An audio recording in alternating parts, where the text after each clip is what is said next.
সরকারি প্রকল্পের কাজে বাধা দেওয়ার চেষ্টার অভিযোগ। সরগরম বীরভূম। কাজিয়া তৃণমূলের দুই গোষ্ঠীর মধ্যে। মুরারইয়ের কাহিনগর গ্রামের ঘটনা। গ্রামে কমিউনিটি হল তৈরির সিদ্ধান্ত নেওয়া হয়েছে, শুরু হয়েছে কাজও, কিন্তু অভিযোগ বাধা দিচ্ছে তৃণমূলেরই অপর গোষ্ঠী। না, হচ্ছে না। এটা আপনার হওয়ার কথা ছিল সাবেক দাগ 906 আর হাল দাগ 413, ওই দাগে করার কথা ছিল। আমাদের কর্তব্য এটা জানালা তলায় না করা উচিত, এটা সবাই এটা চাইবে। তৃণমূলের অন্য গোষ্ঠী অবশ্য চাইছে তৈরি হোক কমিউনিটি হল। ওখানে তলে গিয়ে দাঁড়ানো যাবে আমাদের। আমরা চাইছি কি যাতে আমাদের এই উন্নয়নটা আমাদের এটা হোক। আমি চাই এটা হোক। আমি আমাকে তো যাই গেছি, তুমি অর্ডার দিয়েছো, আমি তো অর্ডার দিচ্ছি, এখনো অর্ডার দিচ্ছি হোক। তৃণমূলের ব্লক সহ সভাপতি আজহারুল ইসলামের দাবি, ওয়াক অর্ডারের দাগ নম্বর ভুল হয়েছে।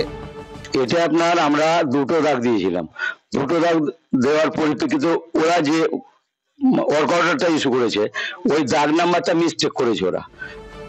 সব মিলিয়ে কমিউনিটি হল তৈরি ঘিরে প্রকাশ্যে শাসকের গোষ্ঠী কোন্দল। ভোলানাথ চক্রবর্তীর রিপোর্ট, ক্যালকাটা নিউজ।